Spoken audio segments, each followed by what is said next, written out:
Hello students.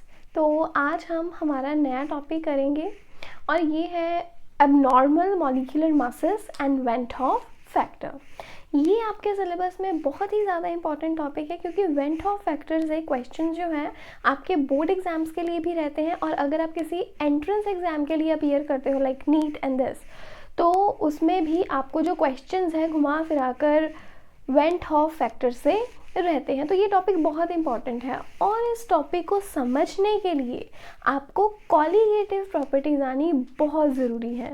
इसीलिए इस topic को कराने से पहले हमने 1 बाय 1 सभी कॉलीगेटिव प्रॉपर्टीज़ की हैं। अगर आप ये वीडियो डायरेक्टली देख रहे हो, कॉलीगेटिव प्रॉपर्टीज़ नहीं की हैं, तो प्लीज़ लास्ट वीडियोज़ में पहले कॉलीगेटिव प्रॉपर्टीज़ करिए। राइट, तो देखिए हमने कॉलीगेटिव प्रॉपर्टीज़ करी हैं 4। कौन कौन सी? Relative lowering in vapour pressure, elevation in boiling point, depression in freezing point and osmotic pressure। और इन रिलेशन से ये एक चीज़ बिल्कुल क्लियर है that molecular mass of the solute, जो सॉल्यूट का मॉलिक्यूलर मास है वो इन कॉलीगेटिव प्रॉपर्टीज़ के साथ इनवर्स रिलेशन में है। तो इन प्रॉपर्टीज से हम क्या कंक्लूड करते हैं दैट जो मॉलिक्यूलर मास है, मॉलिक्यूलर मास किसका? सॉल्यूट का, इनवर्सली प्रोपोर्शनल है किसके? कॉलीगेटिव प्रॉपर्टीज के। चाहे कोई भी कॉलीगेटिव प्रॉपर्टी हो, इनमें से कोई भी कॉलीगेटिव प्रॉपर्टी है, सबके ही ये इनवर्सली प्रोपोर्शनल है। और ये चीज़ जो है, ये जो हमने सभी रिलेशंस किए हैं आज तक, ये सभी रिलेशंस वैलिड हैं नॉन इलेक्ट्रोलाइट्स के लिए। किसके लिए वैलिड है? नॉन इलेक्ट्रोलाइट्स के लिए। क्योंकि हम क्या कहते हैं कि नॉन इलेक्ट्रोलाइट्स जो है, नॉन इलेक्ट्रोलाइट है या सॉल्यूट है ऐसे, वो ना तो डिसोशिएट करते हैं और ना ही एसोशिएट करते हैं अपने एक्वस सॉल्यूशन में। और हमने अभी तक न्यूमेरिकल्स भी किए हैं। न्यूमेरिकल्स में क्या रहता है? Solution of sugar, sucrose, right, glucose is there. तो मतलब हम यहाँ पे बात करते हैं शुगर हो गया, ग्लूकोज हो गया, दीज थिंग्स, ये सभी नॉन इलेक्ट्रोलाइट्स हैं। मतलब ये ना तो एसोशिएट करते हैं ना ही डिसोशिएट करते हैं। और इनकी इस प्रॉपर्टी की वजह से ये जो सारा रिलेशन है जो हम मॉलिक्यूलर मास फाइंड करते हैं, इसमें ये बिल्कुल ही एक्यूरेट रहता है। हम तभी कहते हैं ना कि जहाँ पे ये जो मॉलिक्यूलर मास हम ऑब्जर्व करते हैं वो इसके नॉर्मल मॉलिक्यूलर मास के इक्वल आता है। कब? जब सॉल्यूट ना तो एसोशिएट करे ना ही डिसोशिएट करे। अब अगर हम कहें कि मेरे पास ऐसा सॉल्यूट है जो कि इलेक्ट्रोलाइट भी है, सॉल्यूट जो कि इलेक्ट्रोलाइट है, अगर सॉल्यूट इलेक्ट्रोलाइट होगा तो वो क्या कर सकता है? वो डिसोशिएट भी करेगा और वो एसोशिएट भी कर सकता है, राइट। अगर हमारे पास नॉन इलेक्ट्रोलाइट्स हैं तो वो ना एसोशिएट करते हैं ना डिसोशिएट करते हैं, लेकिन जो इलेक्ट्रोलाइट है, अगर हमारे पास solute is an electrolyte, then ये डिसोशिएट करेगा और एसोशिएट भी कर सकता है। For example, if I say NaCl, right, you are having 1 mole of NaCl। अगर मान लो ये 100% डिसोशिएट कर जाए, सारा का सारा जितना भी है सारा डिसोशिएट कर गया, तो क्या देगा? Na positive along with Cl negative, right. अभी क्या हुआ? 1 मोल NaCl है, ब्रेक होने पे इसने क्या दिया? 1 mole of Na positive and 1 mole of Cl negative. मतलब जब इसकी 100% डिसोसिएशन हो गई तो अब हमें कुल मिलाकर कितने मोल्स मिल गए? 2 मोल्स, राइट। अब देखो फर्क कहाँ आता है। जैसे अभी हमने रिसेंट क्या कॉलीगेटिव प्रॉपर्टी की है? Osmotic pressure. ऑस्मोटिक प्रेशर का फॉर्मूला क्या रहता है? Pi V is equals to nRT, right. अब यहाँ पे n क्या है? Number of moles. जब आपने सोल्यूशन बनाना शुरू किया, राइट, जब आपने सोल्यूशन बनाया, आपने 1 मोल लिया, बिल्कुल एक्यूरेटली मेजर करके यू हैव टेकन 1 मोल, तो आपको लगेगा कि यहाँ पे n की वैल्यू भी क्या होनी चाहिए, 1। आप n की वैल्यू इस फॉर्मूला में फिल करोगे एंड अब यहाँ पे पाई की वैल्यू कैलकुलेट करके दोगे। मान लो कि आपने जो पाई की वैल्यू है वो समथिंग 2, कुछ मतलब कि जो आपने कैलकुलेशंस की, n की वैल्यू 1 फिल की और कैलकुलेशंस करने पे मान लो जो आपका ऑस्मोटिक प्रेशर है उसकी जो वैल्यू है वो 2 के इक्वल आ गई, राइट। ये तो आपने फॉर्मूला लगाकर जो वैल्यू फाइंड करनी थी कर ली। अब मान लो आपका ही पार्टनर है, लैब पार्टनर, वो सेम सॉल्यूट को लेकर एक्सपेरिमेंट करता है और वो एक्सपेरिमेंट से इस पाई की वैल्यू निकालेगा। जो आपने वैल्यू निकाली है वो फॉर्मूला यूज करके निकाली है, this is your calculated value, कि मतलब आपने कैलकुलेशंस करके बता दिया भी हाँ भाई तो बी एक्सपेरिमेंट करने वाला है और पाई की वैल्यू अप्रॉक्सीमेटली तेरी 2 तक आ जाएगी, राइट। और जो आपका पार्टनर, लैब पार्टनर परफॉर्म कर रहा है एक्सपेरिमेंट को पाई की वैल्यू फाइंड करने के लिए, उसकी तो वैल्यू आ गई approximately 4, right. This is your calculated value, जो उसने एक्सपेरिमेंट करके वैल्यू ली है, जो उसकी ऑब्जर्व्ड वैल्यू है। ऑब्जर्व्ड वैल्यू कितनी आ गई, 4। अभी हम यहाँ क्या देख रहे हैं कि कैलकुलेटेड वैल्यू जो कि फॉर्मूला लगा के हमने फाइंड की है वो एक्सपेरिमेंटल वैल्यू के इक्वल नहीं है। यहाँ पे एक्सपेरिमेंटल वैल्यू ज़्यादा है और यहाँ पे जो आपने कैलकुलेट की है वो कंपैरिजन में कम है। अब ऐसा क्यों हुआ? द थिंग इज कि आपने तो NaCl एक्सपेरिमेंट के लिए यूज़ कर लिया, आपने तो बहुत एक्यूरेट कैलकुलेशन की थी उसका 1 मोल लेने के लिए, आपने अपने हिसाब से कैलकुलेट करके 1 मोल लिया, आपको लगा इनकी वैल्यू 1 है। लेकिन जब इसका सोल्यूशन बनाया गया, ये जो NaCl है ये तो डिसोशिएट कर गया। डिसोशिएट करने पे क्या हुआ, इसने अलग अलग पार्टिकल्स बना दिए, Na positive and Cl negative. अब हमने पढ़ा है कॉलीगेटिव प्रॉपर्टीज वो हैं जो नंबर ऑफ पार्टिकल्स पे डिपेंड करें, ना कि नेचर ऑफ द पार्टिकल पे।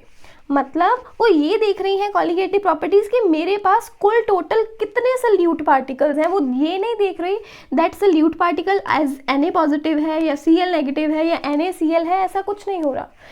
कॉलीगेटिव प्रॉपर्टी सिर्फ ये देख रही है कि नंबर ऑफ पार्टिकल्स कितने हैं। अगर नंबर ऑफ पार्टिकल्स ज़्यादा हैं, सो व्हाट वी कैन से कि जो कॉलीगेटिव प्रॉपर्टी है किसके प्रोपोर्शनल है, नंबर ऑफ पार्टिकल्स के। अगर नंबर ऑफ पार्टिकल्स ज़्यादा है तो कॉलीगेटिव प्रॉपर्टी जो है डेफिनेटली ज़्यादा होगी, और यही रीज़न है कि जो ऑब्जर्व्ड या फिर एक्सपेरिमेंटल वैल्यू है वो ज़्यादा आ रही है। क्योंकि आपने 1 मोल, आपको कौन सा दिख रहा है कि NaCl था, अब वो Na पॉजिटिव या Cl नेगेटिव में कन्वर्ट हो गया, हम कौन सा देख सकते हैं उसे सोल्यूशन में? We can't see. हम तो अपनी कैलकुलेशन लगा रहे हैं, आपकी कैलकुलेशन अपनी जगह सही है, लेकिन बात यहाँ पे ये है कि जो सोल्यूट है वो डिसोशिएट हो चुका है। उसके डिसोशिएट होने पे नंबर ऑफ पार्टिकल्स बढ़ गए, तो इसलिए जो कॉलीगेटिव प्रॉपर्टी की वैल्यू है वो भी अप्रॉक्सीमेटली बढ़ जाएगी, राइट। अब ये चीज़ देखो, अगर यहाँ पे कॉलीगेटिव प्रॉपर्टी की वैल्यू बढ़ती है, कॉलीगेटिव प्रॉपर्टी की वैल्यू बढ़ने पे जो मॉलिक्यूलर मास है उसके इनवर्स रिलेशन में है। अब इसकी वैल्यू बढ़ी तो मॉलिक्यूलर मास की जो वैल्यू है वो कम हो जाएगी। मतलब जितनी वैल्यू आनी चाहिए हमारे पास, जो मॉलिक्यूलर मास ऑफ सोल्यूट आना चाहिए, उतनी वैल्यू नहीं आएगी, उससे वैल्यू थोड़ी कम आएगी। किस केस में? डिसोसिएशन के केस में, राइट। अब हमें नॉर्मल वैल्यू नहीं मिल रही है, we are not getting the normal value जो हमें मिलनी चाहिए, तो ऐसे मॉलिक्यूलर मास को हम क्या कह देते हैं? एबनॉर्मल मॉलिक्यूलर मास, की वो चीज़ नॉर्मल नहीं है, सो इट इज़ एबनॉर्मल। तो यहाँ से हमें समझना चाहिए कि एबनॉर्मल मॉलिक्यूलर मास हम किसे कहते हैं। ये तो रहा हमारे पास एक केस जिसमें हम बात कर रहे हैं डिसोसिएशन की, कि अगर एक जो हमारे पास सॉल्यूट है वो नंबर ऑफ पार्टिकल्स में ब्रेक हो जाए, ब्रेकेज इज देयर, ठीक है। ये तो एक केस रहा। अब दूसरा है हमारे पास एसोसिएशन का केस, कि अगर इलेक्ट्रोलाइट्स एसोसिएट कर जाएं, इफ आई से एसिटिक एसिड, एसिटिक एसिड्स के हम लोग 2 मोल लेते हैं, 2CH3COOH, राइट। अब देखिए क्या है यहाँ पे, CH3-C double bond O-OH, right. एक और ऐसे ही लिख लो, CH3 dash C double bond O dash C OOH।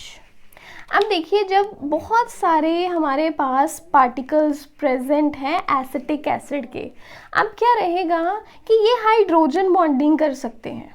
Hydrogen bonding पता है ना कि एक मॉलिक्यूल का हाइड्रोजन अगर दूसरे मॉलिक्यूल के ऑक्सीजन या किसी इलेक्ट्रोनेगेटिव एलिमेंट के साथ बॉन्ड बनाता है तो उसे हम क्या कहते हैं, हाइड्रोजन बॉन्ड। हाइड्रोजन बॉन्डिंग की वजह से यहाँ पे ये एसोसिएट करेंगे। अगर ये एसोसिएट करते हैं 100%, मान लो यहाँ पे एसोसिएशन भी, ये सारे के सारे एसोसिएट कर गए, क्या होगा, दो पार्टिकल्स लिए हैं तो ये मिलकर क्या बना देंगे, CH3COOH होल ट्वाइस। यहाँ पे इन्होंने डाइमर बना दिया, मतलब हमारे पास पहले 2 मोल्स ऑफ एसिटिक एसिड है, आफ्टर एसोसिएशन हमारे पास क्या हो जाएगा, 1 मोल, सिर्फ 1 मोल है, मतलब नंबर ऑफ मोल्स यहाँ पे कम हो गए।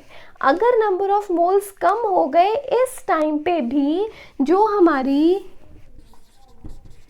कैलकुलेटेड वैल्यू है किसी भी कॉलिगेटिव प्रॉपर्टी की, वो इक्वल नहीं आएगी किसके, एक्सपेरिमेंटल या फिर कह लो ऑब्जर्व्ड वैल्यू के।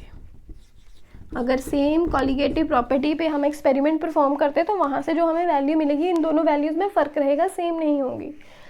नाउ सी, यहाँ पे पहले 2 मोल्स थे, अब 1 मोल हो गया, मतलब नंबर ऑफ पार्टिकल्स क्या हुए, कम हो गए। कॉलिगेटिव प्रॉपर्टी हम क्या कहते हैं, is directly proportional to number of particles, किसके, सॉल्यूट के। अब यहाँ पे सॉल्यूट पार्टिकल्स कम हो गए, अगर सॉल्यूट पार्टिकल्स कम हो गए तो कॉलिगेटिव प्रॉपर्टी भी क्या हो जाएगी, कम हो जाएगी। कॉलिगेटिव प्रॉपर्टी कम हो गई तो मॉलिक्यूलर मासेस जो हैं वो इंक्रीज हो जाएंगे। अब आप खुद ही सोचिए, लॉजिकली सोचिए कि पहले CH3COOH है, अलग अलग पार्टिकल्स हैं, अब उन्होंने मिलके एक डाइमर बना दिया है, डेफिनेटली मास बढ़ेगा। अब मॉलिक्यूलर मास है वो डेफिनेटली इंक्रीज होगा, और ये है उसका एक लॉजिकल रीज़न कि नंबर ऑफ पार्टिकल्स कम हो गए इसलिए कॉलिगेटिव प्रॉपर्टी भी कम हो गई। कॉलिगेटिव प्रॉपर्टी कम हुई क्योंकि ये इनवर्स रिलेशन में है मॉलिक्यूलर मास के साथ, इसलिए मॉलिक्यूलर मास बढ़ गया। जितनी वैल्यू आनी चाहिए उतनी वैल्यू नहीं आएगी। तो अगेन यहाँ पे हमें नॉर्मल मॉलिक्यूलर मास नहीं मिल रहा है, तो इसे भी हम क्या कहेंगे, एबनॉर्मल मॉलिक्यूलर मास। तो ये है केस यहाँ पे एबनॉर्मल मॉलिक्यूलर मास का। कब दिखाई देगा आपको, जब भी हम लोग बात कर रहे हैं किसी इलेक्ट्रोलाइट की। अगर सॉल्यूट इलेक्ट्रोलाइट हो, लाइक सोडियम क्लोराइड हो गया, BaCl2 हो गया, जो कि मतलब कि एसोसिएट कर जाए या डिसोशिएट कर जाए, लाइक एसिटिक एसिड एसोसिएट कर रहा है, तो अगर ऐसा कोई इलेक्ट्रोलाइट है उसमें हमें नॉर्मल मॉलिक्यूलर मासेस नहीं मिलते, वैल्यू कम मिलती है या ज़्यादा, तो उसे हम क्या कहते हैं, एबनॉर्मल मॉलिक्यूलर मास। अब बात आती है कि वेंट हॉफ फैक्टर क्या है। वेंट हॉफ फैक्टर जो है यहाँ पे वो हमें ये बताता है दैट, जैसे अभी हम कह रहे हैं कि नंबर ऑफ पार्टिकल्स कम होंगे या नंबर ऑफ पार्टिकल्स इंक्रीज हो जाएंगे, राइट। तो ये जो वेंट हॉफ फैक्टर है, पहले याद रखो, इसको डिनोट करते हैं हम लोग आई के साथ, small I. Went Hoff factor हमें ये बताता है कि कितने टाइम्स पार्टिकल्स कम होंगे या फिर ज़्यादा होंगे, बढ़ेंगे, इंक्रीज होंगे। तो एबनॉर्मल मॉलिक्यूलर मास का केस हमें समझ में आ गया ना कि मॉलिक्यूल जो पार्टिकल्स हैं, सॉल्यूट पार्टिकल्स कम होंगे या ज़्यादा होंगे। अब वो कितने गुना कम होंगे या कितने गुना बढ़ जाएंगे वो हमें कौन बताएगा, van't Hoff factor, denoted by small i. अब देखिए आई का फॉर्मूला क्या है, I इज इक्वल्स टू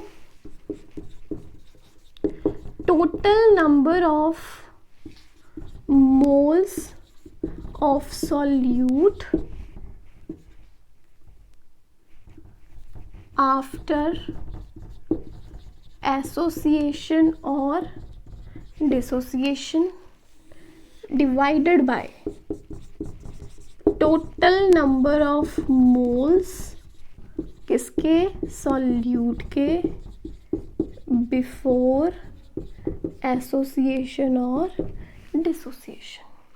मतलब सिंपल सी चीज़ है, आपको क्या करना है, ये चीज़ बतानी है, रेशो है वेंट ऑफ फैक्टर में। सिंपली हमारे पास रेशो है कि जो नंबर ऑफ मोल्स हैं किसके, सॉल्यूट के, आफ्टर डिसोसिएशन कितने हैं, डिवाइडेड बाय बिफोर डिसोसिएशन या एसोसिएशन कितने थे। अब एग्जाम्पल से समझो, पहले हम करते हैं डिसोसिएशन का case. If dissociation is there, simple सी एग्जाम्पल पिक करो, दैट कि हमारे पास NaCl है, सोडियम क्लोराइड, 100%, मतलब मान लो सारा का सारा ये डिसोशिएट कर रहा है, ये 100% डिसोसिएशन दिखा रहा है। अब हमारे पास क्या है, 1 मोल ऑफ NaCl, राइट। क्या बनाएगा ये, Na positive plus Cl negative. 1 मोल है NaCl को, तो 1 मोल ही मिलेगा हमें Na पॉजिटिव का, 1 मोल ही मिलेगा हमें Cl नेगेटिव का। अब वेंट ऑफ फैक्टर I क्या कहता है, it says total number of moles of solute after dissociation. ये हमारा केस है प्रोडक्ट साइड पे आफ्टर डिसोसिएशन, कि ये हमें डिसोसिएशन के बाद में अब टोटल मोल्स कितने हैं, 1 mole of Na positive plus 1 mole of Cl negative, total कितने मोल्स हो गए, 2 moles, divided by total number of moles of solute before association और डिसोसिएशन। पहले डिसोसिएशन से पहले कितने मोल्स हैं हमारे पास, 1। तो यहाँ पे वेंट ऑफ फैक्टर I कितना आ गया, 2, राइट। एक और इसकी एग्जांपल देख लो अभी। इफ आई से बेरियम क्लोराइड BaCl2, BaCl2 में हमारे पास क्या है, BaCl2 कैसे ब्रेक होगा, as Ba2 positive plus 2Cl negative. Again हमने यहाँ पे 100% डिसोसिएशन अज्यूम की है कि सारा का सारा BaCl2 डिसोशिएट हो गया। BaCl2 1 मोल लिया, Ba2 पॉजिटिव कितना बनेगा, 1 मोल, यहाँ पे 2Cl नेगेटिव है, तो यहाँ पे कितने मोल बनेंगे हमारे पास, 2 मोल्स ऑफ Cl नेगेटिव। तो वेंट ऑफ फैक्टर I क्या रहेगा, टोटल मोल्स बताने हैं आफ्टर डिसोसिएशन, 2 मोल्स प्लस 1 मोल, 3 मोल्स, डिवाइडेड बाय कि डिसोसिएशन से पहले कितने मोल्स थे, 1, तो I की वैल्यू यहाँ पे कितनी आ गई, 3। ये हो गया इसका वेंट ऑफ फैक्टर। कुछ भी ले लो, ऐसी कोई भी एग्जांपल है, Na2SO4 ले लो,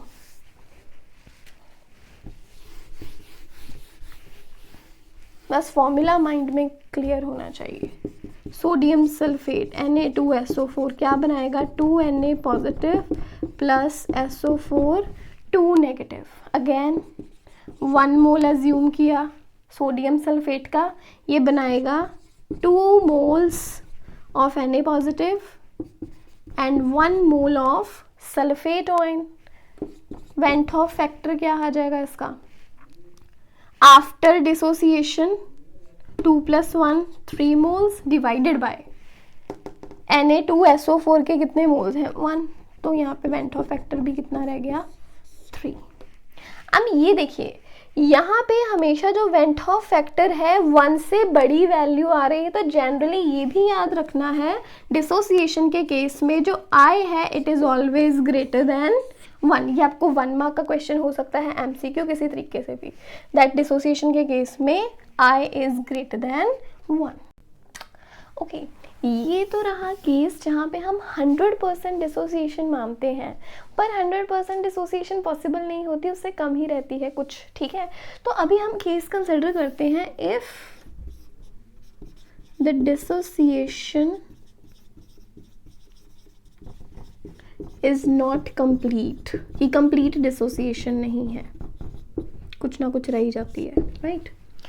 तो डिसोसिएशन कंप्लीट नहीं है, नॉट कंप्लीट मतलब यहाँ पे हम वो 100% वाला केस अज्यूम नहीं कर रहे कि सारा का सारा इलेक्ट्रोलाइट जो है वो डिसोशिएट हो गया, right. If the dissociation is not complete, तो अब हम यहाँ मानेंगे let alpha is the degree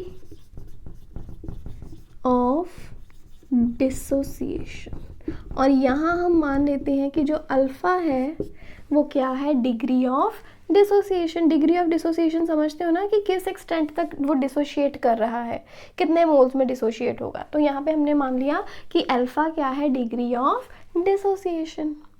अब वही केस कंसिडर करते हैं पहले सिंपल सा NaCl का, राइट। NaCl, अब देखिए NaCl है, डिसोशिएट करके क्या देगा, Na positive and Cl negative ions, right. जब तो हम केस मानते हैं 100% डिसोसिएशन का, 100% डिसोसिएशन का केस मानते हैं तो हम बिल्कुल कंप्लीट एरो मार्क करते हैं।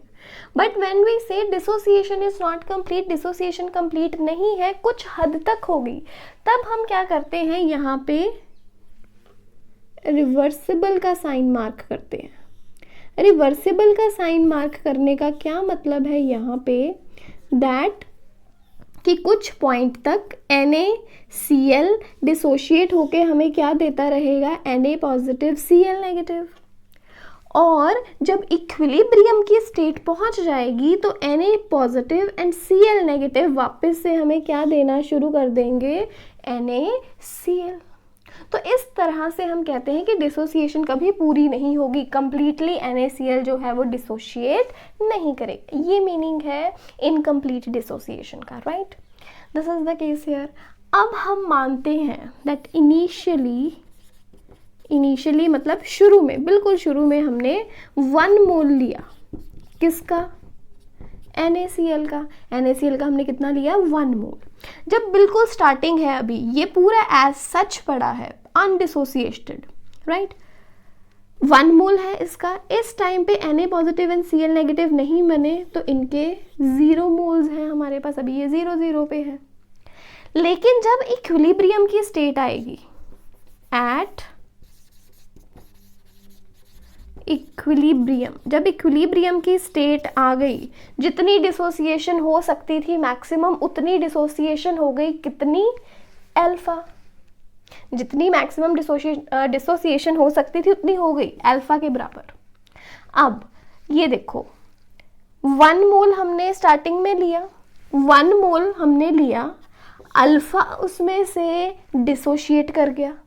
1 मोल हमने टोटल लिया, अल्फा मोल उसमें से डिसोशिएट कर गए, बचे कितने, 1 माइनस अल्फा। तो बचे कितने, अनडिसोशिएटेड कितने हैं यहाँ पे, 1 माइनस अल्फा। अब हमें पता है जब हम कहते हैं 100% NaCl अगर 100% डिसोशिएट करे तो क्या बनाएगा, अगर 1 मोल NaCl का है तो 1 मोल बनेगा Na पॉजिटिव का और 1 ही मोल बनेगा Cl नेगेटिव का। 1 मोल डिसोशिएट करे तो अब कितना डिसोशिएट कर रहा है, अल्फा। अगर अल्फा NaCl डिसोशिएट कर रहे हैं तो कितने मोल्स हमारे पास बनेंगे, Na पॉजिटिव के या Cl नेगेटिव के, राइट। अल्फा डिसोशिएट, 1 डिसोशिएट करे तो 1 1 बने, अल्फा डिसोशिएट करेगा तो कितना बनेगा, अल्फा Na पॉजिटिव का और अल्फा Cl नेगेटिव का। ध्यान से समझो इस चीज़ को, 1 मोल NaCl डिसोशिएट किया, Na पॉजिटिव का भी कितना बना, 1 मोल, Cl नेगेटिव का भी कितना बना, 1 मोल। अगर अल्फा मोल्स NaCl के डिसोशिएट करेंगे तो Na पॉजिटिव के भी कितने बनेंगे, अल्फा, Cl नेगेटिव के भी कितने बनेंगे, अल्फा। ये बिल्कुल ध्यान रखना है इस चीज़ का। अब देखो यहाँ पे हमारे पास I की वैल्यू क्या आएगी, वेंट ऑफ फैक्टर। क्या कहता है went Hoff factor, total number of moles of solute after dissociation, की डिसोसिएशन के बाद हमारे पास टोटल कितने मोल्स हैं। अब देखो डिसोसिएशन इनकम्प्लीट है, यहाँ पे ये याद रखना। अब डिसोसिएशन इनकम्प्लीट है तो मतलब हमारे पास अल्फा मोल्स जो हैं, we are having alpha moles of Cl negative, we are having alpha moles of Na positive and at the same time we are having 1 minus alpha moles of NaCl। देखो अनडिसोशिएटेड कहा है, अनडिसोशिएटेड मतलब हाँ उसमें Na positive भी है, Cl negative भी है, लेकिन उसमें कुछ अनडिसोसिएटेड NaCl भी तो है, तो इसे लिखना नहीं भूलना है। तो टोटल मोल्स हमारे पास आफ्टर डिसोसिएशन किसके हैं, alpha moles Na positive plus alpha moles Cl negative plus 1 minus alpha undissociated NaCl। ऐसा NaCl जो अभी डिसोशिएट नहीं हुआ, वो भी तो सोल्यूशन में ही है, divided by total number of moles before dissociation, dissociation से पहले हमारे पास कितने मोल्स हैं, 1 मोल्स डिवाइडेड बाय 1, राइट। तो यहाँ पे आपकी वेंट ऑफ फैक्टर आई किसके इक्वल आ जाएगा, अल्फा एंड अल्फा कैंसिल, क्या बचा यहाँ पे 1 प्लस अल्फा, ये आ गया इस केस में हमारे पास वेंट ऑफ फैक्टर, राइट। समझ में आया। एक और एग्जांपल लेके करते हैं इसका।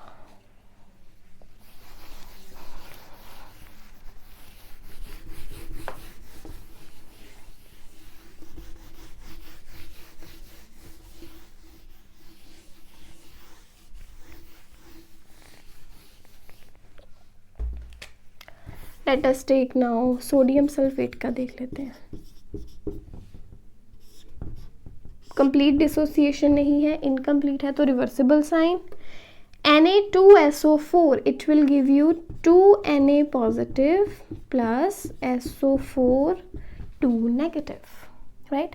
अभी इनिशियली पहले देखो हमने 1 मोल लिया किसका, Na2SO4 का, बिल्कुल स्टार्टिंग है, अभी Na positive and SO4 2 negative अभी नहीं बने हैं, तो इनकी यहाँ पे कितने हैं हमारे पास 0 मोल्स।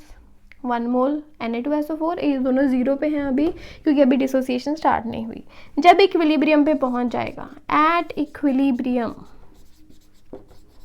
इक्विलिब्रियम पे क्या रहता है, इक्विलिब्रियम पे बस ये याद रखो जितनी डिसोसिएशन होनी थी हो गई, अब इससे ज़्यादा डिसोसिएशन नहीं होगी, राइट। अब देखो यहाँ पे हमारी डिग्री ऑफ डिसोसिएशन क्या है, अल्फा, राइट। तो एट इक्विलिब्रियम, इक्विलिब्रियम तक पहुँचते पहुँचते अल्फा मोल्स डिसोशिएट हो चुके हैं। टोटल है हमारे पास 1 मोल, अल्फा उसमें से डिसोशिएट हो गया, बचा क्या 1 माइनस अल्फा। जब हम बोलते हैं 100% डिसोसिएशन,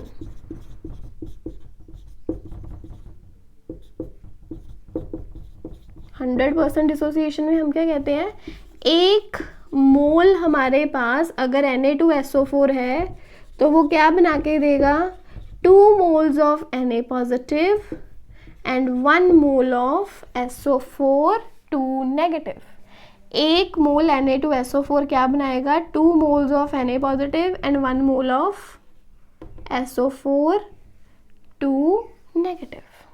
अब अल्फा मोल्स डिसोशिएट कर रहे हैं, अल्फा मोल्स आर डिसोशिएटिंग, तो Na पॉजिटिव के कितने मोल्स बनेंगे, 2 अल्फा।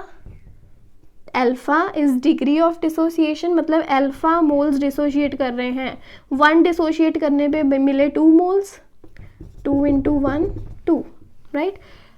1 मोल डिसोशिएट होने में मिले 2 मोल्स। अल्फा मोल्स जब डिसोशिएट करेंगे तो कितने Na पॉजिटिव मिलेंगे, 2 अल्फा। सिमिलरली जो SO4 2 नेगेटिव है, 1 मोल Na2SO4 डिसोशिएट होने पे हमें मिलता है 1 mole of SO4 2 negative. 1 mole dissociate किया, 1 मोल मिल गया, तो यहाँ पे अल्फा मोल्स अगर डिसोशिएट करेंगे तो SO4 2 नेगेटिव भी कितने मिलेंगे, अल्फा। ये चीज़ याद रखो, डिसोशिएट होने पे क्या मिलेंगे, 2 alpha of Na positive and alpha of SO4 2 negative. Went Hoff factor I, moles of Na positive कितने हैं, 2 alpha plus moles of SO4 2 negative alpha, और जो अनडिसोशिएटेड हमारे पास Na2SO4 पड़ा है that is 1 minus alpha, divided by total number of moles कितने लिए हैं, 1। अल्फा एंड अल्फा कैंसिल, सो आई की वैल्यू यहाँ कितनी आ जाएगी हमारे पास, 2 अल्फा प्लस 1। अभी इसको चेक करके भी देख लो, देखो 100% डिसोसिएशन के केस में, जब हमारे पास 100% डिसोसिएशन है, ये केस कि 1 mole this and 2 moles of this 1, right. यहाँ पे आई की वैल्यू क्या आएगी, 2 + 1 3 डिवाइडेड बाय 1, राइट। ये है इसकी अल्फा की वैल्यू। अब हम इसे चेक करते हैं, जब डिसोसिएशन कंप्लीट होगी, बिल्कुल 100% डिसोसिएशन रहेगी, तो अल्फा की वैल्यू भी क्या होगी, 1। 100% डिसोसिएशन पे जो अल्फ़ा है उसकी वैल्यू रहती है 1। देखो अल्फ़ा क्या है, डिग्री ऑफ डिसोसिएशन की, कितना डिसोशिएट किया। अगर 1 मोल लिया, 1 मोल ही डिसोशिएट कर जाए तो यहाँ पे अल्फ़ा की वैल्यू कितनी आ गई, 1। तो अल्फ़ा की अगर वैल्यू 1 है तो आई की वैल्यू देखो कितनी आएगी, 3, एंड हियर वी हैव 3। सो ये जो फॉर्मूला हमने बनाया दिस इज 100% एक्यूरेट। तो ये चीज़ रही यहाँ पे। अब ये नेक्स्ट क्वेश्चन देखिए, सिमिलर पूरे ही कह लो कॉन्सेप्ट पे बेस्ड है, but it is very important for your examination. Even ये कॉम्पिटिशन एग्जाम्स जो रहते हैं उनमें भी बहुत ही अच्छा क्वेश्चन बनता है। ये देखिए क्या है, Van't Hoff factor of a centinormal solution of K3FeCN6 potassium ferrocyanide, ये एक कॉम्प्लेक्स कंपाउंड है। कॉम्प्लेक्स कंपाउंड्स का आपको दिस ईयर पूरा का पूरा एक चैप्टर है, so don't worry about it, ये इसके बारे में सब कुछ पता चलेगा। सो Van't Hoff फैक्टर जो हमें गिवन है वो कितना है, 3.333। देन द परसेंटेज डिसोसिएशन, हमें बताना है कि परसेंटेज डिसोसिएशन कितनी रहेगी।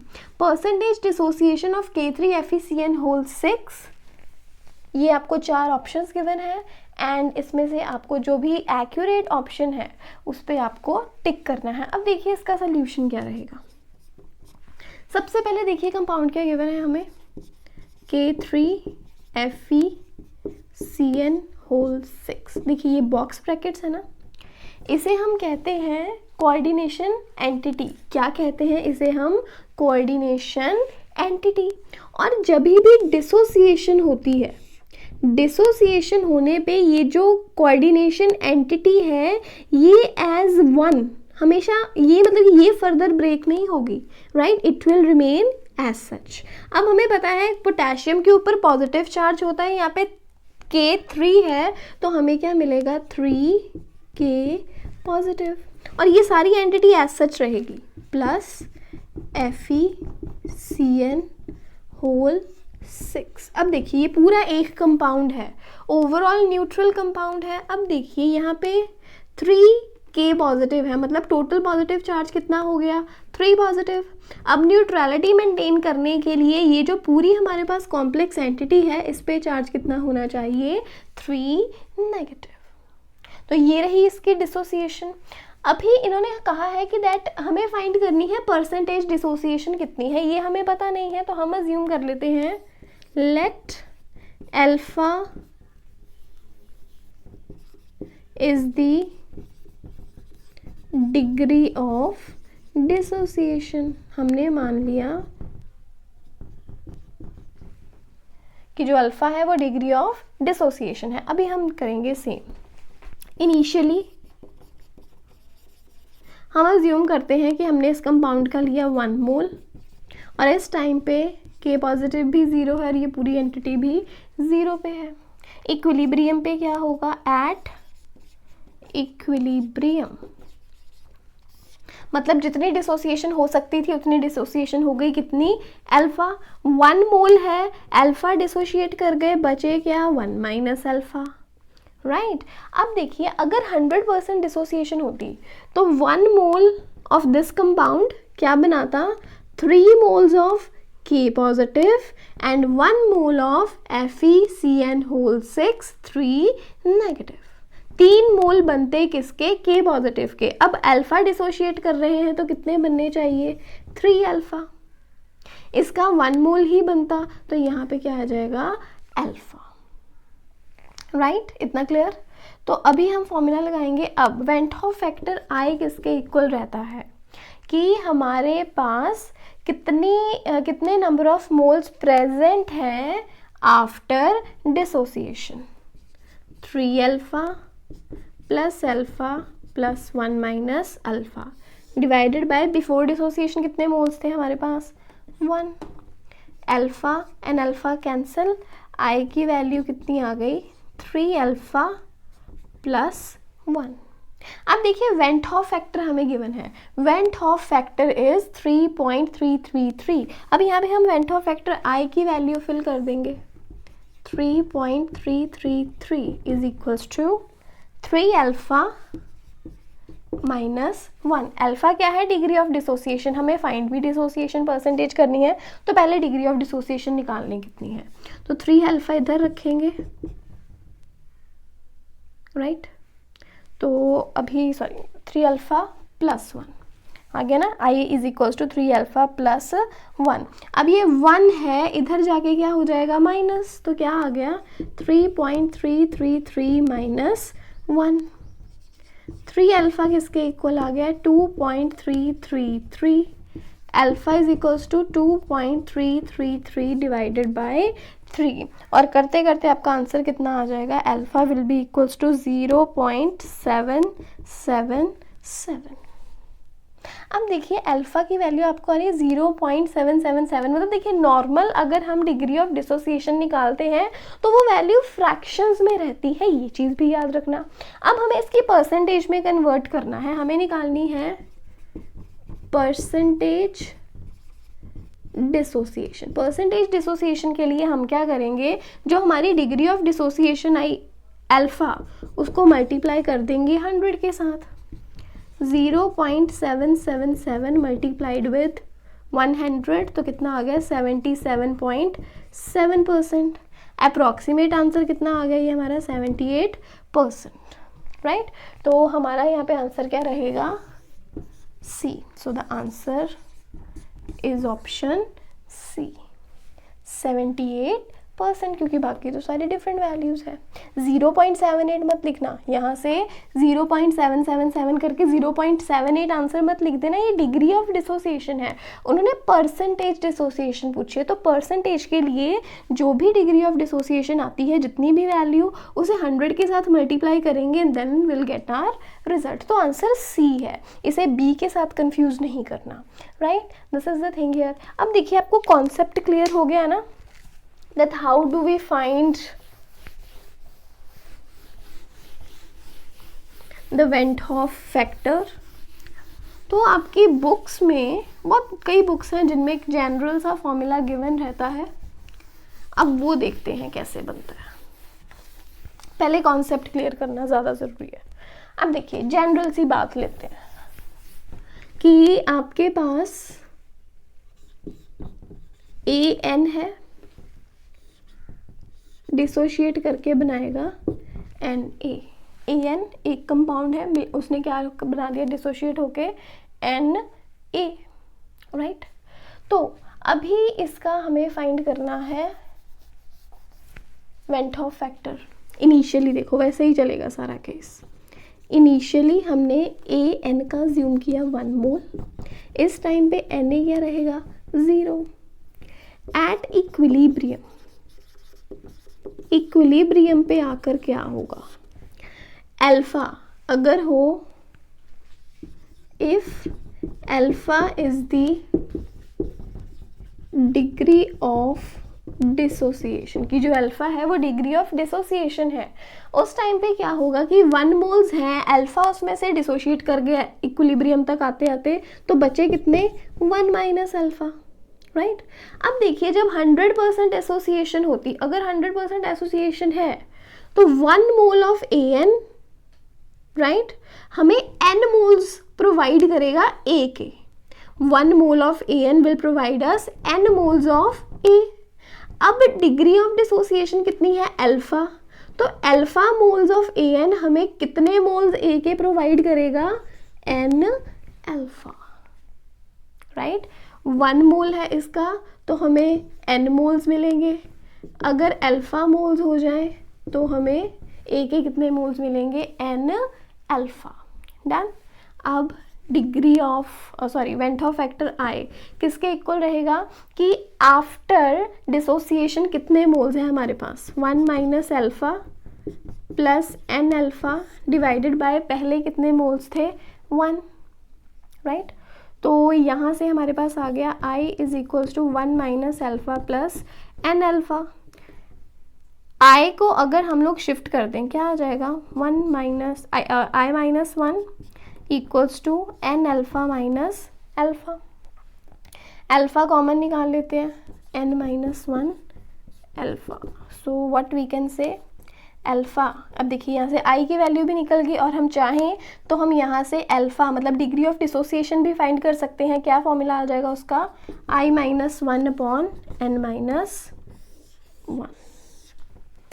राइट। तो ये फॉर्मूला बन जाता है जनरल सा, लेकिन इसको ऐसा याद करने की भी कोई खास ज़रूरत नहीं है क्योंकि कॉन्सेप्ट ही समझ में आ गया है। तो अगर आपको कोई भी कंपाउंड गिवन है उसके एसोसिएशन देखिए किस वे में हो रही है, तो यही यहाँ से आप सिंपली फाइंड कर सकते हैं कि क्या उसका वेंट ऑफ फैक्टर रहेगा या क्या उसकी डिग्री ऑफ डिसोसिएशन होगी। अभी हम लोग केस डिस्कस करते हैं एसोसिएशन का, राइट।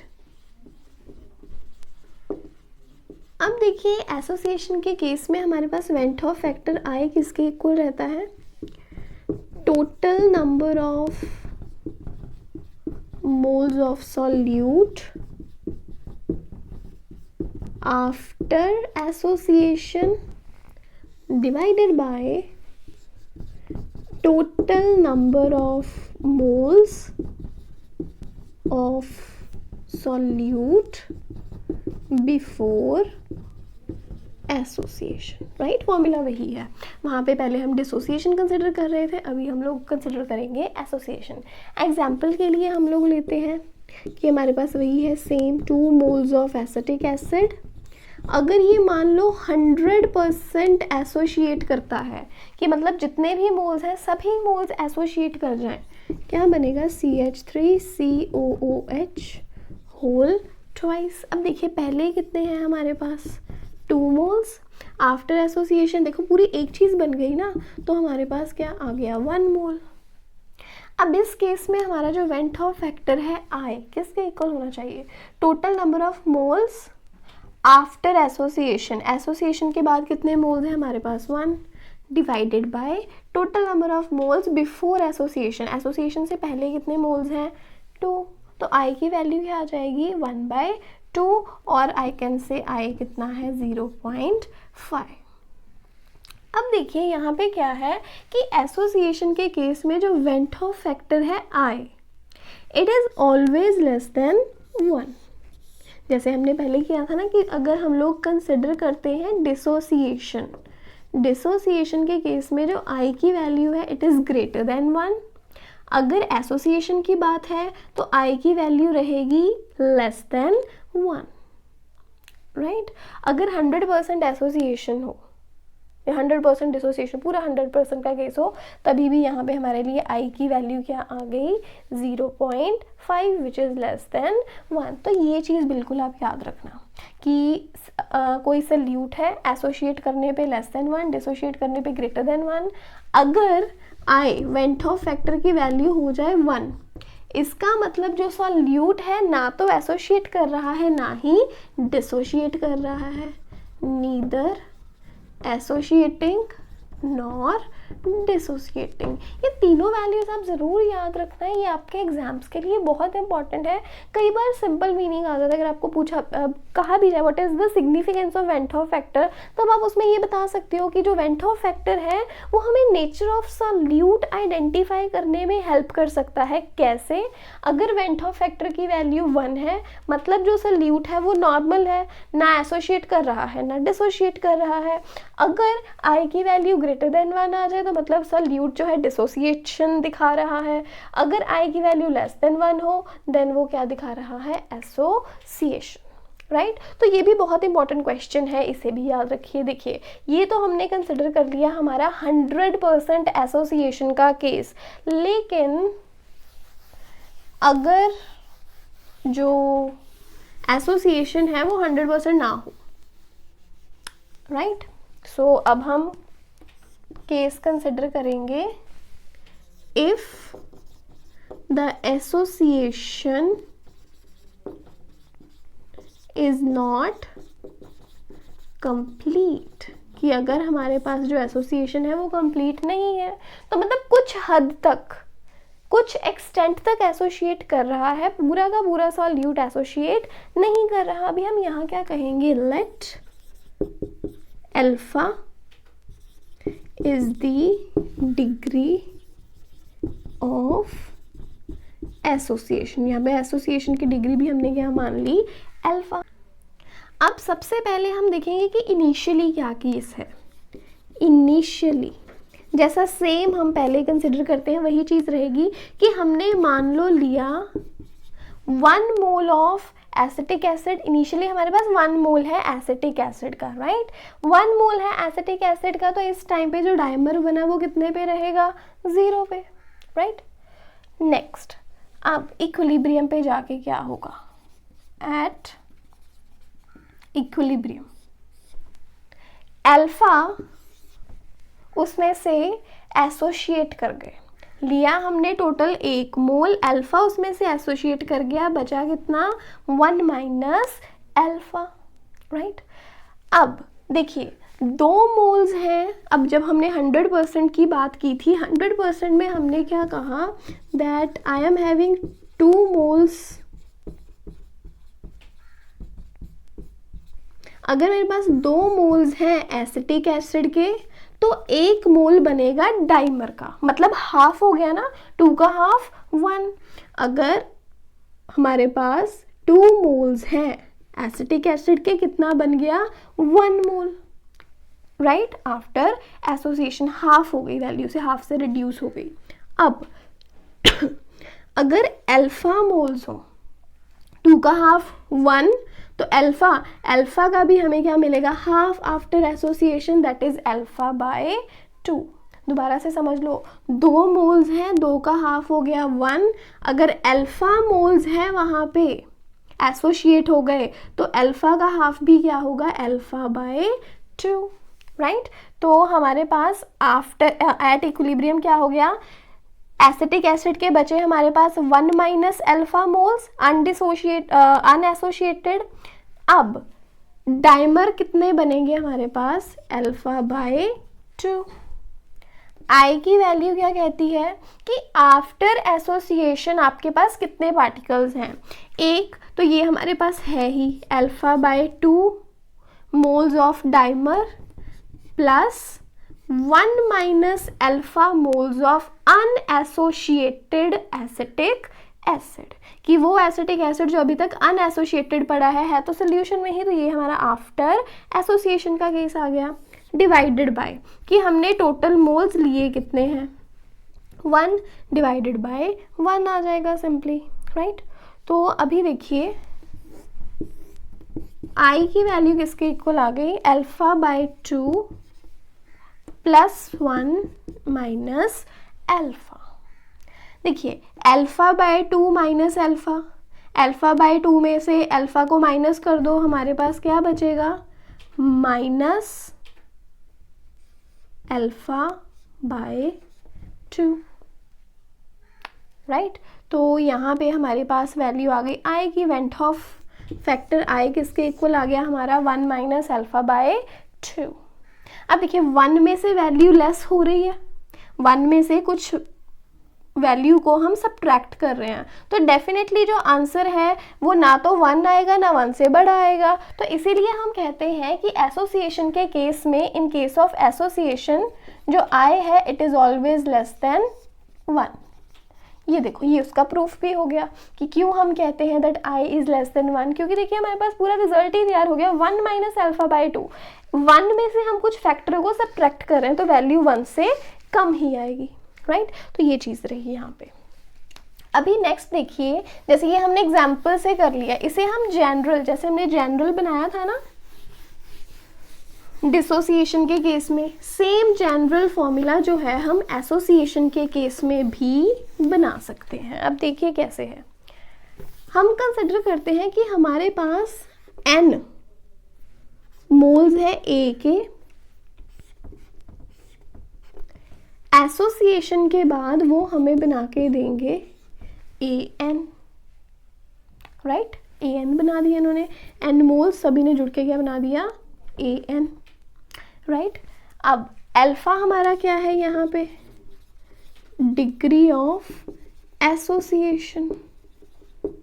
अब सबसे पहले इनिशियली कंसिडर करेंगे, हम मान लेते हैं कि Na के हमने लिए 1 मोल्स, इनिशियल है, स्टार्टिंग है बिल्कुल, AN अभी कितनी वैल्यू पे है, 0 पे। एट इक्विलिब्रियम क्या होगा, एट इक्विलिब्रियम, इक्विलिब्रियम पे जाके जो अल्फा मोल्स हैं वो एसोशिएट कर गए, 1 मोल्स हमने लिए, अल्फा एसोशिएट कर गए, बचे कितने 1 माइनस अल्फा। अब देखिए n मोल्स जो है, n मोल्स मिलकर an बना रहे हैं, राइट, an बन रहा है सारा। जैसे हम पहले कंसिडर कर रहे थे कि 2 मोल्स हैं, ये जो केस है हमारा एसिटिक एसिड का, 2CH3COOH in equilibrium with CH3COOH whole twice. अब देखिए 2 मोल्स राइट हियर, यहाँ पे बना 1 मोल, मतलब क्या हो गई वैल्यू, हाफ हो गई 2 की। अब हमारे पास क्या है Na, n आ गया कहाँ 2 की जगह पे, ये हमने n मान लिया, 3 1 2 3 कितना भी 4, राइट।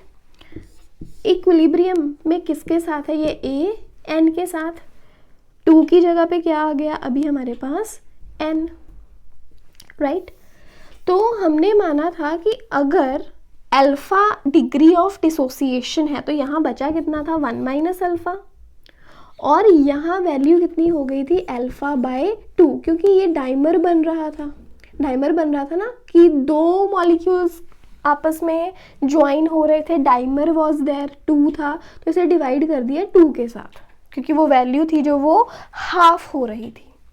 अब यहाँ पे n है, 2 था तो यहाँ 1 मोल लिया, 2 मोल्स थे हमारे पास और बन गया 1 मोल, मतलब 2 का हाफ हो गया, 2 का क्या हो गया 1/2 हाफ हो गया, तो आंसर आ गया हमारे पास 1। अब यहाँ पे n है, मतलब पॉलीमर बन रहा है, पॉलीमेनी है यहाँ पे। तो अभी क्या होगा कि जितनी भी डिग्री ऑफ डिसोसिएशन हो अल्फा, वो हो जाएगी 1/n। जैसे यहाँ पे 1/2 हाफ हो रही थी ना, तो यहाँ क्या हो जाएगा 1/n, कि इतने पार्ट्स में वो डिवाइड हो गया, राइट। यहाँ 2 का क्या हुआ था हाफ, यहाँ क्या हो जाएगा 1/n। तो अभी हम क्या कहते हैं कि अगर अल्फा डिग्री ऑफ डिसोसिएशन है, टोटल हमारे पास 1 मोल्स थे, अल्फा मोल्स एसोसिएट कर गए तो बचे कितने 1 माइनस अल्फा, और यहाँ पे हमारे पास an बन रहा है, an बन रहा है, अल्फा डिग्री ऑफ डिसोसिएशन है तो after alpha degree of association है, तो एसोसिएशन के बाद हमें क्या मिलेगा अल्फा बाय n। जब यहाँ पे 2 था तो हमने लगाया 1/2, 3 हो जाएगा तो लगाएंगे 1/3, अगर अल्फा डिग्री ऑफ डिसोसिएशन है तो आ जाएगा अल्फा बाय 2 या अल्फा बाय 3। अब पूरी ब्रैकेट के बाहर n है तो हम क्या लगाएंगे alpha by n, right. Are you getting this? Okay. Next I, van't Hoff factor क्या रहेगा कि एसोसिएशन के बाद हमारे पास कितने मोल्स हैं total, 1 minus alpha plus alpha by n divided by association से पहले कितने मोल्स थे 1, सिंपली। तो I की वैल्यू क्या आ जाएगी आपके पास, I 1 है उधर चला गया -1, राइट। हमारे पास क्या बचा alpha by n minus alpha, alpha common निकाल लेंगे, क्या बचेगा 1/n माइनस 1, और what else we can have the value as, alpha एक साइड पे रख लो, क्या बचा 1 माइनस I माइनस 1, ये पूरा फैक्टर इधर चला जाएगा 1/n माइनस 1। ये आपका एक जनरल रिलेशन बन गया, और हम इसे क्या कह देते हैं, relation between alpha and I। This is went Hoff factor and degree of association, इनका रिलेशनशिप। सेम रिलेशनशिप हमने पहले बनाया था between went Hoff factor I and degree of dissociation alpha. तो ये चीज़ है, यहाँ पे ये इंपॉर्टेंट नहीं है कि आपको फॉर्मूला याद है या नहीं है, आप यहाँ पे ये चीज़ इंपॉर्टेंट है कि कॉन्सेप्ट क्लियर है, ये फॉर्मूला बना कैसे वो चीज़ क्लियर होनी ज़्यादा ज़रूरी है, क्योंकि ये तो आप ऑन द स्पॉट भी फाइंड कर सकते हो कि हाँ कितनी कितनी वैल्यूज़ लेकर, राइट। लेकिन ये चीज़ बिल्कुल अपने माइंड में रखना कि यहाँ पे हमने अल्फा बाय n कैसे लिया, ठीक है। डिसोसिएशन के केस में हम ले रहे थे एन अल्फा क्योंकि पार्टिकल्स बढ़ रहे थे, मल्टीप्लाई हो रहे थे। अब यहाँ पे हो रही है एसोसिएशन, पार्टिकल्स, जो नंबर ऑफ पार्टिकल्स है वो घट रहे हैं, कम हो रहे हैं, so we are dividing it, कि वो वैल्यू जो है कम हो रही है, राइट। तो बस इसी चीज़ का आपको ध्यान रखना है कि अगर अल्फा डिग्री ऑफ एसोसिएशन है, अगर डायमर बन रहा है मतलब ब्रैकेट के बाहर 2 है, तो आप आफ्टर एसोसिएशन क्या मानोगे, अल्फा बाय 2। अगर ट्राइमर बन रहा है मीन्स पूरा कोई भी आपके पास x या y कोई भी मॉलिक्यूल है 3 टाइम्स हो रहा है, तो आप लेंगे अल्फा बाय 3। और यही हमने जनरलाइज किया कि अगर n टाइम्स कोई पॉलीमर हो तो हम क्या लेंगे, अल्फा बाय n। तो ये चीज़ यहाँ पे बिल्कुल क्लियर होनी चाहिए, राइट। सो आई होप कि आपको ये समझ में आ गया होगा कि क्या है went Hoff factor, abnormal molecular masses क्या है। ये एग्जाम्स के लिए बहुत इंपॉर्टेंट टॉपिक है। अभी हम कुछ करेंगे इसके इंपॉर्टेंट न्यूमेरिकल। अब न्यूमेरिकल स्टार्ट करने से पहले कुछ फॉर्मूले हैं जो आपको पता होने चाहिए। सबसे पहले क्या है हमारे पास, वेंट हॉफ फैक्टर आई का ही दूसरा फॉर्मूला है। क्या है इसमें, हम क्या करेंगे, रेशियो लेंगे किसकी, एक्चुअल मोलर मास की एंड कैलकुलेटेड मोलर मास की। अब देखिए एक्चुअल मोलर मास क्या है, लाइक इफ आई से KCl है मेरे पास, राइट।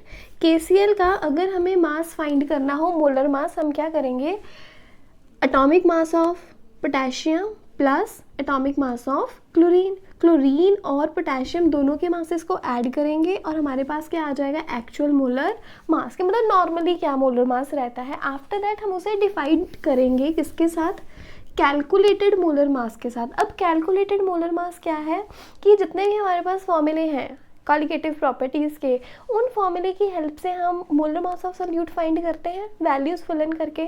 तो वो क्या रहेगा, हमारा कैलकुलेटेड मोलर मास। तो अगर एक्चुअल मोलर मास को डिवाइड कर दिया जाए कैलकुलेटेड मोलर मास के साथ, तभी भी हमारे पास क्या आएगा, वेंट हॉफ फैक्टर आए, राइट।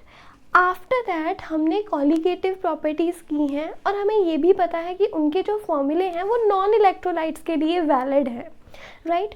तो अगर ऐसा हमारे पास सॉल्यूट है जो कि एसोशिएट या डिसोशिएट कर जाए, मतलब अगर वो इलेक्ट्रोलाइट हो, तभी क्या रहेगा, एसोसिएशन और डिसोसिएशन की वजह से उसकी जो कॉलिगेटिव प्रॉपर्टी है उसमें चेंज आ जाता है। तो उस चीज़ को ख़त्म करने के लिए क्या किया गया, इन फॉर्मूले को मॉडिफाई किया गया। और ये जो सभी हमारे पास कॉलिगेटिव प्रॉपर्टी के फॉर्मूले हैं, मॉडिफाई करने के लिए क्या किया कि जो सभी कॉलिगेटिव प्रॉपर्टीज़ हैं उनको मल्टीप्लाई कर दिया गया वेंट हॉफ फैक्टर आई के साथ, राइट। तो देखिए क्या मॉडिफिकेशन का यहाँ पे फ़र्क है कि अगर तो देखो सोल्यूट हमारा नॉन इलेक्ट्रोलाइट है, नॉन इलेक्ट्रोलाइट सोल्यूट के केस में आई की वैल्यू क्या रहती है, 1 फॉर नॉन इलेक्ट्रोलाइट। अगर आई की वैल्यू 1 है तो अगर यहाँ पे हम 1 वैल्यू फिल भी करते हैं तो नॉर्मली क्या आ जाएगा, x भी। तो ये जो फॉर्मूला है ये सबके लिए वैलिड है। याद रखने की बात यहाँ पे ये है कि अगर आई की वैल्यू 1 हो गई तो ये नॉन इलेक्ट्रोलाइट के लिए अपने आप बन जाएगा फॉर्मूला। लेकिन अगर उसमें कोई इलेक्ट्रोलाइट भी हो जिसकी वैल्यू 1 से कम या ज़्यादा है, उस केस में भी हमें फिर जो कॉलिगेटिव प्रॉपर्टीज़ हैं इनकी वैल्यूज़ सही मिलेंगी। सो ये है मॉडिफाइड फॉर्मूले ऑफ कॉलिगेटिव प्रॉपर्टीज़। ओके, तो आइए अभी हम न्यूमेरिकल स्टार्ट करते हैं, क्योंकि जैसे जैसे न्यूमेरिकल करते जाएंगे ये जो फॉर्मूले हैं इनकी क्लैरिफिकेशन और ज़्यादा होती जाएगी। तो देखिए पहला हमारे पास क्या है, अ सॉल्यूशन कंटेनिंग 1.9 ग्राम पर 100 ml of KCl is isotonic with a solution containing 3 gram per 100 ml of urea. Calculate degree of dissociation of KCl. Assume both solutions are at same temperature. So here we are talking about two solutions. दो solutions की बात कर रहे हैं और वो दोनों solutions क्या हैं, एक दूसरे के साथ isotonic। अब देखिए solutions क्या हैं हमारे पास। एक हमारे पास solution है, let us consider two solutions है, solution 1 and solution 2। सॉल्यूशन 1 में हमारे पास क्या है, 1.9 ग्राम्स किसके, KCl के, किस में डले हुए हैं, पर 100 ml पर 100 ml में 1.9 ग्राम KCl है। और दूसरे सोल्यूशन में क्या है हमारे पास, 3 ग्राम्स किसका, यूरिया का, पर 100 ml, पर 100 ml यहाँ पे क्या है, यूरिया। अब यहाँ पे एक चीज देखो ध्यान से, दोनों ही सोल्यूशंस में वॉल्यूम कितना है, 100 ml, दोनों में ही, यहाँ भी और यहाँ भी, मतलब दोनों सोल्यूशंस जो हैं इनका वॉल्यूम क्या हो गया, सेम। दोनों सॉल्यूशंस का वॉल्यूम क्या है, सेम। एक तो ये चीज़ यहाँ से पता चली, और दूसरा हमें पता है कि ये दोनों सॉल्यूशंस एक दूसरे के साथ आइसोटोनिक है। तो हम हमारे सॉल्यूशन में क्या लिखेंगे, सबसे पहले हमें गिवन क्या है कि ये सॉल्यूशंस आइसोटोनिक है, both the solutions are isotonic. Isotonic होने का मतलब क्या है, इनका जो ऑस्मोटिक प्रेशर है, ऑस्मोटिक प्रेशर क्या रहेगा, सेम। ऑस्मोटिक प्रेशर सेम है। अब देखिए ऑस्मोटिक प्रेशर को डिनोट करते हैं हम पाई के साथ। Osmotic pressure of what, urea is equals to osmotic pressure of KCl। देखो दो चीज़ों की बात कर रहे हैं हम, यूरिया एंड KCl। अब यहाँ पे एक और चीज़ याद रखने वाली क्या है कि जो यूरिया है मॉलिक्यूलर सॉलिड, यूरिया क्या है, मॉलिक्यूलर सॉलिड। लेकिन जो KCl है आयोनिक सॉलिड। आयोनिक सॉलिड है तो इसलिए ये डिसोशिएट भी करता है, KCl जो है वो डिसोशिएट करेगा।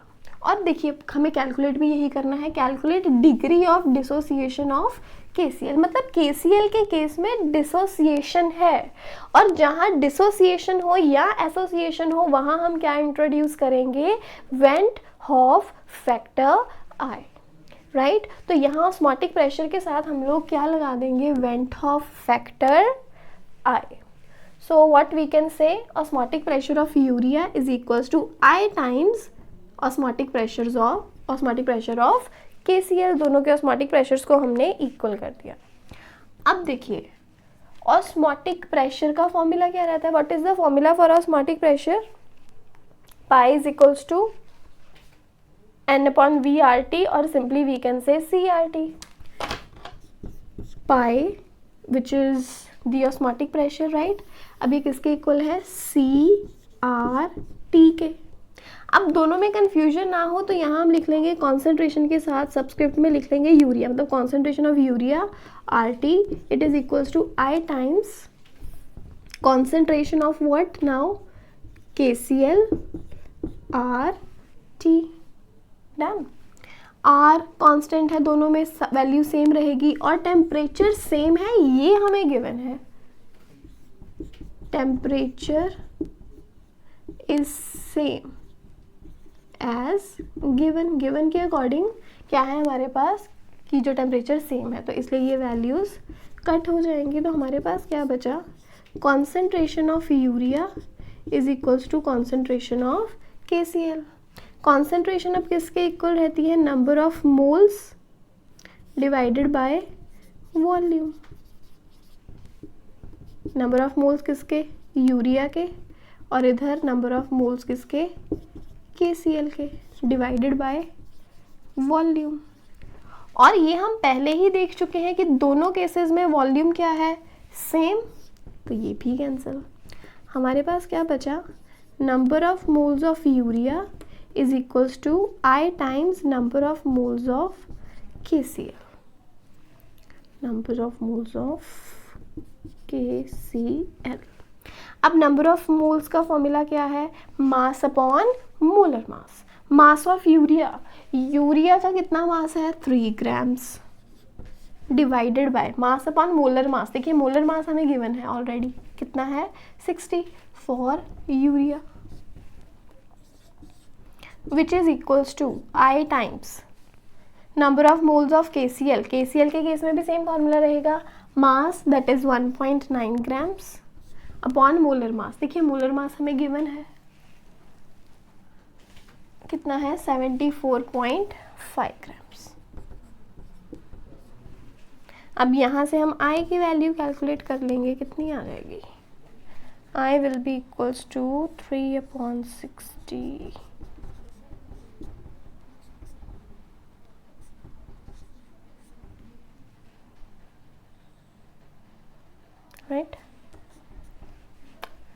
सभी कैलकुलेशंस समझ में आ गई? क्या किया, आई को एक साइड पे रख लिया, बाकी आपस में मल्टीप्लाई करेंगे, सॉल्व करने पे आई की वैल्यू कितनी आएगी आपके पास 1.96 और आई की कोई यूनिट्स नहीं है यहाँ पे, right? So this is the thing here, we have calculated i. तो हमें वेंट ऑफ फैक्टर कितना है ये तो पता चल गया। आफ्टर दैट हमारा मेन क्वेश्चन क्या है, that calculate degree of dissociation. Degree of dissociation हमें कैलकुलेट करनी है।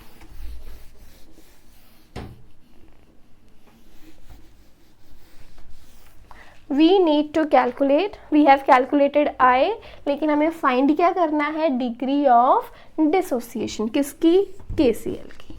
अब KCl है, कैसे डिसोशिएट करेगा, एज के पॉजिटिव Cl नेगेटिव। ये हम बहुत बार कर चुके हैं पहले भी, इजी लगेगा अब। तो इनिशियली हम लोग एज्यूम करते हैं 1 मोल, उस टाइम पे K पॉजिटिव भी 0 है, Cl नेगेटिव भी 0 है। एट इक्विलिब्रियम हम मानते हैं that if alpha is degree of dissociation, अगर अल्फा डिग्री ऑफ डिसोसिएशन है तो इक्विलिब्रियम पे क्या होना चाहिए, KCl के कितने मोल्स बचेंगे हमारे पास अनडिसोशिएटेड, 1 minus alpha, right? K positive के हमारे पास कितने मोल्स आ जाएंगे, 1 मोल डिसोशिएट हुआ तो 1 मोल K पॉजिटिव बनेगा, अल्फा मोल्स डिसोशिएट हुए तो अल्फा मोल्स बनेंगे K पॉजिटिव के, अल्फा ही बनेंगे Cl नेगेटिव के। तो I किसके इक्वल आ जाएगा, 1 minus alpha plus alpha plus alpha 2 alpha divided by total number of moles before dissociation 1। I किसके इक्वल आ गया 1, 2 alpha minus alpha alpha, done. I की वैल्यू हम ऑलरेडी कैलकुलेट कर चुके हैं, दैट इज 1.96। तो अल्फा कितना आ गया हमारे पास 1.96 माइनस 1, दैट इज 0.96। अब हमें पता है हमें परसेंटेज कैलकुलेट करनी है, right? We need to calculate degree of dissociation of KCl। अब देखिए डिग्री ऑफ डिसोसिएशन हमने यहाँ कैलकुलेट कर ली, अल्फा कितनी है 0.96। अगर आपको परसेंटेज भी फाइंड करनी हो, अगर आपको देखना हो कि परसेंटेज डिसोसिएशन कितनी है, तो उसके लिए आप क्या करेंगे, 0.96 को 100 से मल्टीप्लाई कर देंगे and you will get 96% as your answer. तो डिग्री ऑफ डिसोसिएशन पूछी है, सिंपली अल्फा पे आप खत्म करते हो तभी भी ठीक है, अगर आप परसेंटेज डिसोसिएशन निकाल देते हो देन ऑल्सो फाइन। अब यहाँ से ये देखो एक चीज़ बिल्कुल क्लैरिफाइड है कि जो अल्फा है उसकी वैल्यू हमारे पास 0.96 इस तरह से करके आ रही है कि ये फ्रैक्शंस में चलती हैं वैल्यूज, लाइक, ठीक है? तो जब आप इसको परसेंटेज में कन्वर्ट कर दोगे इट विल बी 96%।